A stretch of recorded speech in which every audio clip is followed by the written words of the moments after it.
भगवान कृष्ण और बलराम जी उन दोनों पहलवानों ने मार देवे और उस समय ढोल नगाड़ा शंख इत्यादि जो भी बाजता हा वे बंद होगा महाराज, क्योंकि कंसरा जो पहलवान था ने भगवान मार दिया और कंस सिंहासन 7 फुट ऊपर बैठो जोर जोर से भगवान कृष्ण ने खरा खोटा शब्द सुनाना शुरू किया।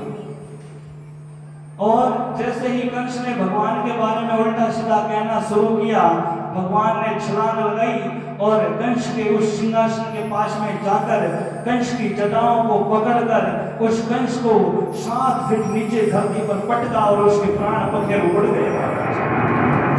बोलिए असुर निकंदन भगवान की। इस तरह भगवान ने अपने मामा कंस का भी वध किया, ऐसे दुष्ट का नाश किया। अब महाराज उग्रसेन जी भगवान के परम भक्त थे, लेकिन उग्रसेन जी का पुत्र ये कंस था। भक्तों के घर में राक्षस ने जन्म लिया। क्यों लिया महाराज, क्यों लिया?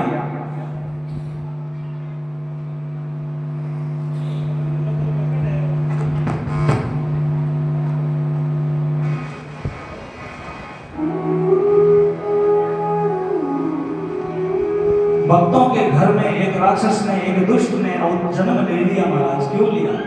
पहले के समय में औरतें जब गर्भवती होती थी तो वो घर से बाहर नहीं निकलती थी। एक दिन उग्रसेन की पत्नी जंगल में लकड़ियां लाने के लिए जाती है और उस जंगल में एक राक्षस रहता था। उस राक्षस की दृष्टि उस उग्रसेन की पत्नी पर पड़ जाती है और महाराज उस गर्भ पर भी उस राक्षस की दृष्टि पड़ जाती है। तो महाराज उनके घर में जब वो पुत्र हुआ था तो वो कंस जैसा राक्षस पैदा हो गया। आजकल भी माताओं बहनें ज्यादा बाजार में मिले, जो गर्भवती हुए वीरों भी कोई ध्यान नहीं, जो साधारण है वीरों भी कोई ध्यान नहीं, और जो गोलगप्पे वाली जो गाड़ी रहती है वहां पर जाकर खड़ी रहती है और गोलगप्पे खाती है, और गोलगप्पे खाते खाते उनका भी पुत्र गोलगप्पे के जैसा हो जाता है। इसीलिए ध्यान रखो, पहले की महिलाएं जैसे ध्यान रखकर वो भले ही अनपढ़ हो लेकिन स्वास्थ्य के बारे में, हर चीज के बारे में उनको नॉलेज रहता था।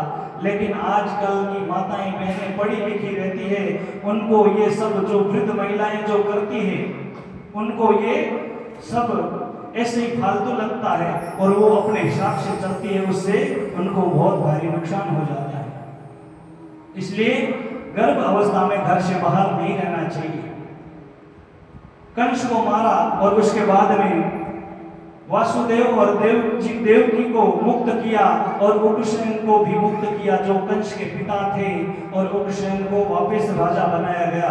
मथुरा के लोग चाहते थे कि कृष्ण ही हमारे मथुरा का राजा बने, लेकिन भगवान कह रहे हैं कि जब तक बुजुर्ग घर में है तब तक उनको ही राजा रहने दीजिए, बच्चों का कोई काम नहीं है। इसलिए मैं तो बच्चा हूँ, ये जो हमारे पूर्वज हैं ये उग्रसेन जी महाराज, इनको ये राजपाट वापिस दे दिया जाए। उग्रसेन जी को मथुरा का राजा बनाया गया, देवकी और वासुदेव को मुक्त किया गया। देवकी कहती है भगवान से, अरे पुत्र, तू तो मेरा पुत्र है, लेकिन तू मेरे से 14 साल तक दूर क्यों रहा? भगवान कहते हैं मैया हिसाब बराबर हुआ, राम अवतार में तूने कैकेयी के रूप में मुझे घर से 14 साल तक दूर कर दिया और हिसाब बराबर हुआ, मैं अब तुमसे 14 साल तक दूर हूं। ये भगवान का हिसाब है, ये कर्म के भोग है महाराज, ये भोगने पड़ते हैं। भगवान खुद इसका प्रमाण दे रहे हैं कि राम अवतार में जिस समय मेरा राज्य अभिषेक होने वाला था उस समय तूने ही पिता को कहकर ये वचन मांग लिया, तूने मुझे मेरी माँ से तूने 14 साल तक दूर कर दिया और अब मैं तुझसे 14 साल तक दूर रहा। जन्म तुमने दिया, अवतार तुमने दिया, लेकिन पालन पोषण मां यशोदा ने किया। ये भगवान कह रहे हैं हिसाब बराबर हुआ। इस प्रकार से भगवान ने उग्रसेन जी महाराज को राज्यपाठ दे और अब कह रहे हैं नंद बाबा, आप और माँ यशोदा, देवकी और वासुदेव जी आप सब वृंदावन जाओ, मुझे अब पढ़ने की आवश्यकता है क्योंकि मैं अब बड़ा हो गया हूँ, मुझे गुरुकुल जाना है। तो बलराम जी और भगवान कृष्ण बलराम जी जाते हैं पढ़ने के लिए। कहां पर? भगवान कहां पर पढ़े थे? गुरुकुल में, उज्जैन की पावन धरा पर सांदीपन ऋषि के आश्रम में। भगवान कृष्ण के शिक्षा गुरु कौन थे? सांदीपन ऋषि। कोई पूछ ले तो क्या बताओगे? कोई आपको पूछ ले कि भगवान कृष्ण के गुरु कौन थे? भगवान के भी तो गुरु थे। कौन थे? सांदीपन ऋषि। सांदीपन ऋषि। कोई भी पूछ ले, आप भी किसी से पूछ सकते हो, किसी ज्ञानी को आप पूछ सकते हो कि भगवान के गुरु कौन थे। अगर वो बता देगा तो वास्तविक वो वैष्णव है। तो हमें भी ये मालूम होना चाहिए कि भगवान के गुरु कौन थे। क्या बताओगे? बताओ। जब तक आप इस कथा से कोई अच्छी बात लेकर नहीं जाओगे तब तक मेरी ये कथा बताई हुई व्यर्थ है महाराज। इसलिए इस बात को याद रखो कि भगवान के गुरु कौन थे। जोर से। सांदीपन ऋषि। ऋषि मत बोलो, सांदीपन कह दो। सांदीपन, जोर से बोलो। हाँ, भगवान के गुरु थे सांदीपन मुनि। वहां पर गए और वहां पर एक ब्राह्मण देवता से मित्रता हुई जिनका नाम था सुदामा जी महाराज। उनकी कथा हम कल सुनेंगे। आज भगवान कृष्ण पढ़ाई करके वापस आ जाते हैं और उसके बाद में भगवान द्वारिका का निर्माण करते हैं और द्वारिका में रहते हैं। तो महाराज द्वारिका में रहते हैं और इधर एक देश था जिसका नाम था विदर्भ देश, और उस देश के राजा का नाम था भीष्मक, और उसका एक पुत्र था जिसका नाम था रुक्मी, और उसकी पुत्री का नाम था रुक्मणी। क्या था? रुक्मणी। भीष्मक बड़ा शुद्ध स्वभाव वाला था। उसकी पत्नी का नाम था शुद्धमती। जिसकी मति यानी जिसकी बुद्धि शुद्ध हो उसी को कहते हैं शुद्धमती। दोनों के विचार विमर्श एक थे। रुक्मणी भी चाहती थी कि मैं प्रभु भगवान श्री कृष्ण से विवाह कर लूं, लेकिन उनके घर में भी एक दुष्ट था जिसका नाम था रुक्मी। रुक्मणी का जो भाई था वो चाहता था कि मैं भगवान कृष्ण के साथ में मेरी बहन का विवाह नहीं करूं। क्यों नहीं करूं? पहले के समय में परीक्षाएं होती थी कि लड़का कितना सूरवीर है, योद्धा है या नहीं। लेकिन भगवान तो कई बार रण को छोड़ कर भागे हुए हैं। जरासंध युद्ध करता था, जरासंध के सामने भगवान को रण छोड़ के भागना पड़ता था। इसलिए भगवान का एक नाम पड़ा था रणछोड़ भगवान। बोलिए रणछोड़ भगवान की। भगवान का नाम क्या पड़ा? रणछोड़ भगवान। क्यों भागना पड़ा भगवान को? भगवान ब्राह्मणों की महिमा रख रहे हैं। जरासंध का एक नियम था, वो ब्राह्मणों से पूजन पाठ कराता था, ब्राह्मणों से हवन कराता था और फिर युद्ध करने के लिए जाता था भगवान के सामने। लेकिन भगवान ब्राह्मणों की महिमा रखने के लिए रण को छोड़कर भाग जाते थे महाराज। और यही बात उस रुक्मी को पसंद नहीं आई कि मैं रण छोड़ने वाले व्यक्ति से मेरी बहन का विवाह नहीं कराऊंगा, मैं मेरी बहन का विवाह कराऊंगा शिशुपाल के साथ में। लेकिन रुक्मणी मन ही मन भगवान को मान चुकी थी अपना पति, और मन में विचार करने लगी, प्रभु आप मुझे लेने कब आओगे?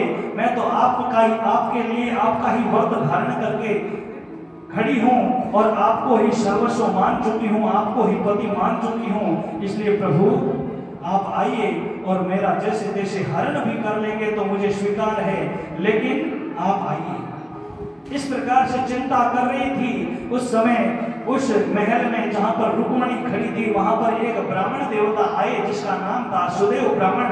और वो जैसे ही आए रुक्मणी ने उनको आवाज दी, ब्राह्मण देवता एक मिनट जरा रुको आप। ब्राह्मण देवता रुक्मणी जी के पास आते हैं, पूछते हैं क्या बात है बताइए। रुक्मणी जी कहती है मेरा एक पत्र है, ये पत्र आप भगवान श्री कृष्ण को अर्पण कर देना और मेरी तरफ से उनको ये सूचना देना कि रुक्मणी जी ने आपको पति के रूप में स्वीकार किया है, आप लेने कब आ रहे हो और ये पत्र दे देना, इतनी बात मेरी कह देना और ये मेरा काम आपको करना पड़ेगा। ब्राह्मण देव सुदेव ब्राह्मण वो पत्र लेता है और द्वारिका आता है और भगवान कृष्ण को वो पत्र लेकर रुक्मणी के समाचार सुनाता है और भगवान उस पत्र को पढ़ते हैं। उस पत्र में रुक्मणी के 6 गुण लिखे हुए थे और भगवान को वे गुण बहुत प्रिय लगे। भक्ति के भाव लिखे थे और भगवान कृष्ण अपने मन ही मन मुस्कुराने लगे और सुदेव ने कहा, रुक्मिणी जी आपसे विवाह करना चाहती है, आप उनको स्वीकार करो, उनका वर्ण करो। उसमें यह लिखा था कि रुक्मिणी ने कहा कि मैं मां पार्वती और भगवान शंकर की पूजा करने के लिए हर रोज मंदिर जाती हूँ और कल मेरा विवाह हो जाएगा, इससे पहले आप आइए और मेरा वर्ण कीजिए, जैसे तैसे आइए और मेरे साथ आप विवाह कर लीजिए, मैं आपको ही पति मानती हूँ। सुदेव ब्राह्मण कहने लगा, प्रभु मैं जाऊं? भगवान कहते तू अकेला कहां जाए, मैं भी साथ में चलूं। और भगवान ने रथ लिया और महाराज उसमें ब्राह्मण देव और भगवान कृष्ण रवाना हुए। इधर से रुक्मिणी भगवान शंकर की पूजा करने के लिए मंदिर जाती है। उससे पहले रुक्मिणी का भाई रुक्मी कहता है तेरा कल विवाह है और मुझे वहम है कि वो माखन चोरी माखन भी करता है, हो सकता है वो तुझे भी यहाँ से चोरी करके लेकर चला जाए, इसलिए मैं तुझे तेरे साथ कुछ सिपाही भेजता हूँ, उनके बीच में रहकर ये तुम पूजा करना। रुक्मिणी के साथ में सिपाही भेज दिए जाते हैं। रुक्मिणी अपने माता पिता को प्रणाम करती है, माता को 2 बार प्रणाम करती है। क्योंकि 2 बार क्यों करती है? रुक्मिणी को पता है कि मैं वापिस अभी नहीं आऊंगी, यहाँ पर मेरे माधव आएंगे और मुझे लेकर चले जाएंगे। रुक्मिणी आती है और महादेव जी के घर में, महादेव जी के मंदिर में आकर पूजन करती है।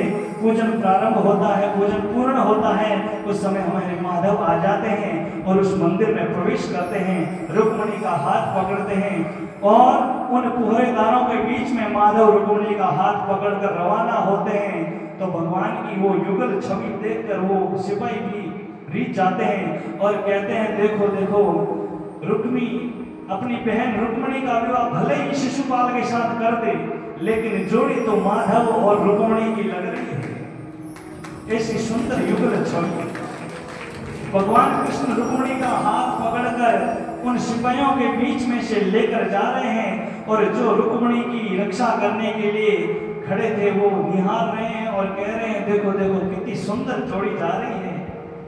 ऐसे कहते कहते भगवान ने अपने रथ पर बिठाया और रुक्मिणी को लेकर चल दिए और जब तक रथ दिखाई दिया तब तक तो वो भगवान के गुणगान कर रहे थे जो रुक्मिणी के निगरानी में थे, जो सिक्योरिटी थी। जैसे ही भगवान दिखने बंद हुए और उनको आभास हुआ कि अब हमारी रुक्मिणी क्या हालत करेगा, हमने तो यहाँ सिक्योरिटी के रूप में बाउंसर बनकर आए थे, लेकिन वो हमारे सामने माखन चोर लेकर भाग गया।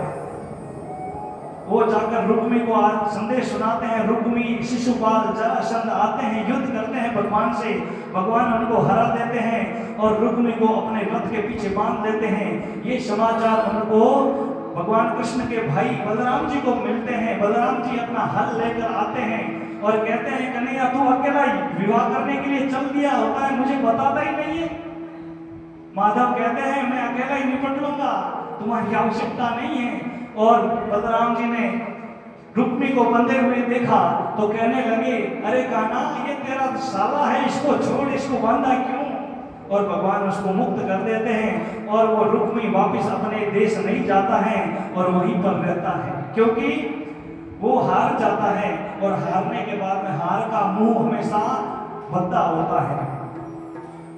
और भगवान कृष्ण द्वारिका में आते हैं और बलराम जी और सब आदि देवी देवता गंधर्व यक्ष किन्नर सब इकट्ठे होते हैं और ब्रह्मा जी महाराज विवाह का मुहूर्त निकालते हैं और महाराज सब देवी देवता स्वस्ति वाचन का पाठ करते हैं और शुभ समय के समय ब्रह्मा जी महाराज मुहूर्त निकालते हैं। मिक्सर महीने के पंचमी के दिन विवाह होता है और उस मंडप में रुक्मिणी को लाया जाता है और उसमें पंडित जी खूब अच्छे से विवाह करवाते हैं और उसमें रुक्मिणी के माता पिता भी आते हैं और कन्यादान करते हैं। इस प्रकार भगवान कृष्ण अब विवाह कर रहे हैं और अब वरमाला का प्रयोजन रखा गया। सर्वप्रथम भगवान कृष्ण को रुक्मिणी ने वरमाला पहनाई। रुक्मिणी जी बोले कृष्णचंद्र भगवान की। और उसके बाद में भगवान कृष्ण को वरमाला पहनाई गई। बोले विष्णु भगवान की।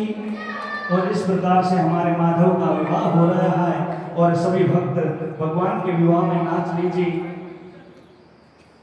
सर्वप्रथम यजमान जी और राजा राम जी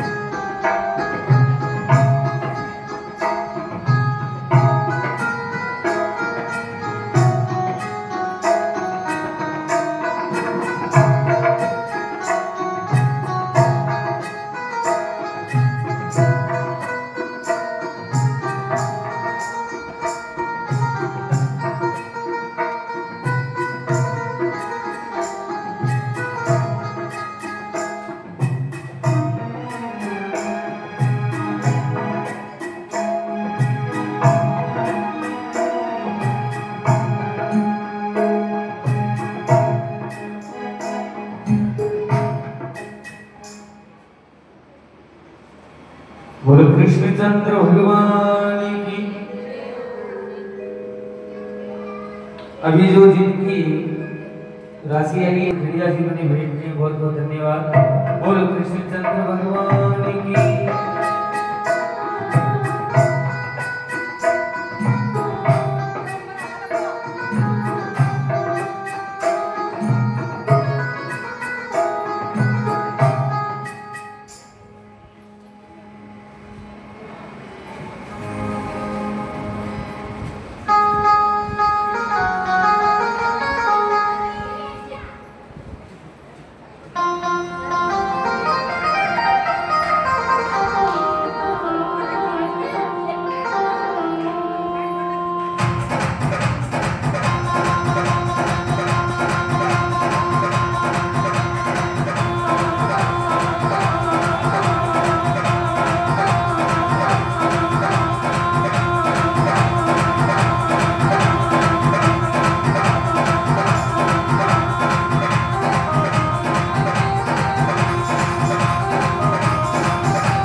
गावे, मुझे गाना मिल जावे। मेरी थी यही तमन्ना, पूरी हुई तमन्ना। मेरी थी यही तमन्ना, पूरी हुई तमन्ना। लगता है जैसे सारे ब्रह्मांड की शादी आज मेरी जान के साथ।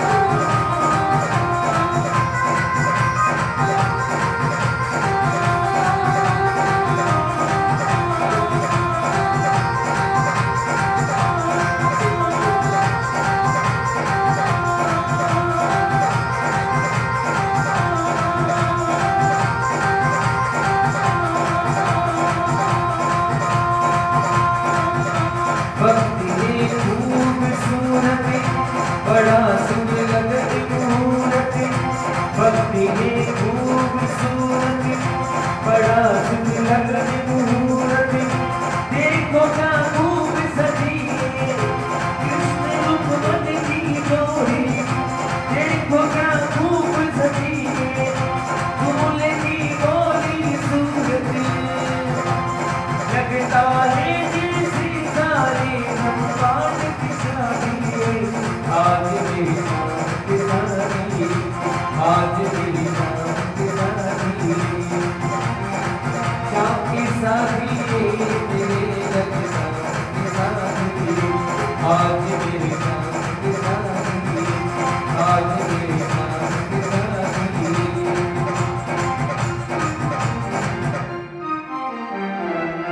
बोले भागवत भगवान की, कृष्णचंद्र भगवान की।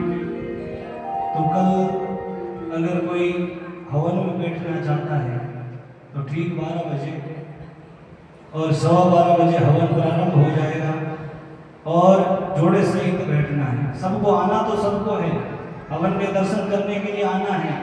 और हवन में जो सामग्री लगती है वो आपको मालूम होनी चाहिए। तिल, जौ, घी, शक्कर और खोपरा और एक गठ।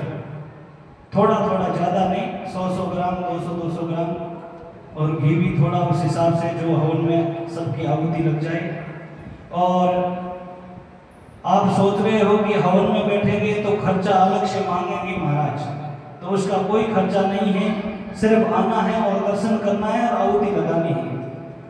जो आपने सहयोग राशि की है वही काफ़ी है और वही वो भी आपसे नहीं मांगी जाएगी। अगर आपकी श्रद्धा है तो दो।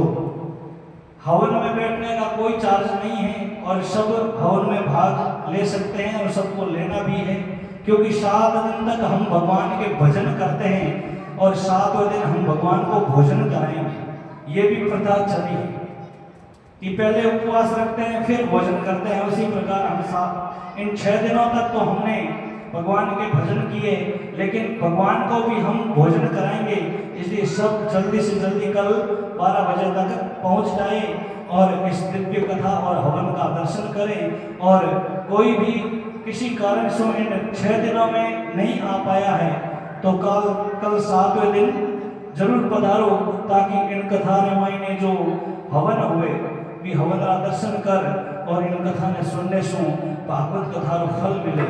और वो फल लेने वास्ते अपन सबने बढ़ चढ़ भाग लेना है और कथा में पधारना। बोलो जय श्री राधे, जय श्री। आइए अब हम करेंगे भगवान की आरती। सभी खड़े हो जाएं अपने अपने स्थान पर। और जो भी कोई सहयोग राशि अगर विचार कर रहा है आया नहीं है तो कल लेकर आए। परसों आपको कोई नहीं बोलेगा, परसों आपको कोई नहीं कहेगा कि सहयोग राशि देवो या मत देवो।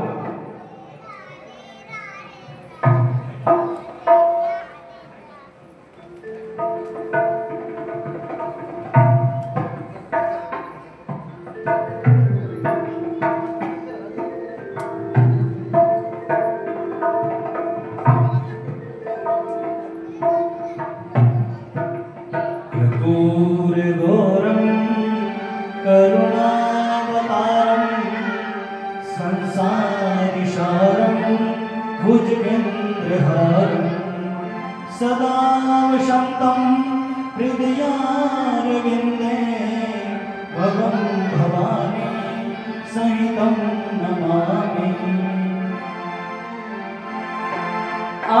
आरती कुंज बिहारी की श्री गिरिधर कृष्ण मुरारी की आरती कुंज बिहारी की श्री गिरिधर कृष्ण मुरारी की गले में बेचंती माला गले में बेचंती माला बजावे मुरली मधुर बाला बजावे मुरली मधुर बाला श्रवण में कुंडल झलकाला श्रवण में कुंडल झलकाला नंद की आनंद नंद लाली राधिका चमक रही आली रतन में ठाणे बनवाली लगन में ठाड़े बनमाली भंवर सी अलग कस्तूरी तिलक चंद्र सी झलक ललित छवि श्यामा प्यारी की गिरिधर कृष्ण मुरारी की आरती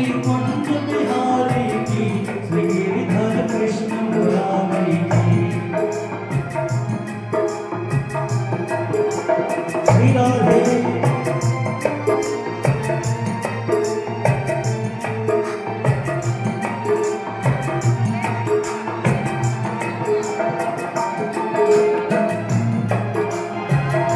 कनक में मोर मुकुट बिलसे गगन में मोर मुकुट बिलसे देवता दर्शन को दर्शे देवता दर्शन को तरसे गगन सो सुमन राशि बरसे गगन सो सुमन राशि बरसे बजे मुरचक मधुर कीर्तन वाल्मीकि संग अतुल्य रति गोप कुमारी की गिरिधर कृष्ण मुरारी की आरती कुंज बिहारी की श्री गिरिधर कृष्ण मुरारी की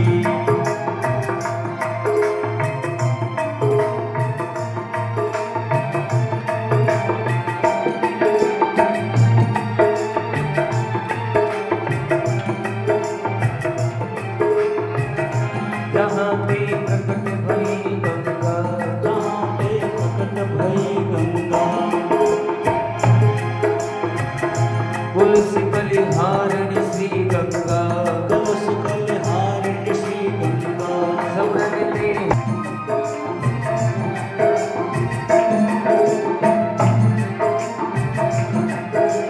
चमकती उज्ज्वल नयने चमकते उज्ज्वल नयनों बजरे वृंदावन में बाजरे वृंदावन में नौ दिस गोपिकाल धेनु नमो दिस गोपिकाल धेनु असत प्रतिपति चांदनी चंद्र गठत भव तेरे सुन दीन दुखारी की गिरधर कृष्ण मुरारी की आरती कुंज बिहारी की श्री गिरिधर कृष्ण मुरारी की आरती कृष्ण बिहारी की श्री गिरधर कृष्ण मुरारी की आरती कुंज बिहारी की श्री गिरिधर कृष्ण मुरारी की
चंदन का नामे हो रघुनंदन का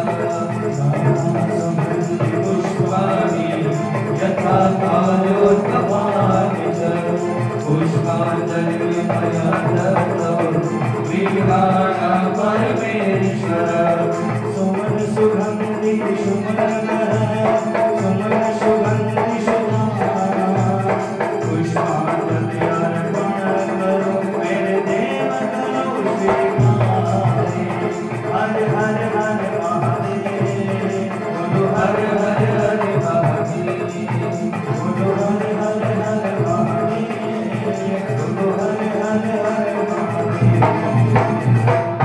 बोली भागवत भगवान की सत्य सनातन धर्म की गौ माता की आज के आनंद की नमः पार्वती पते हर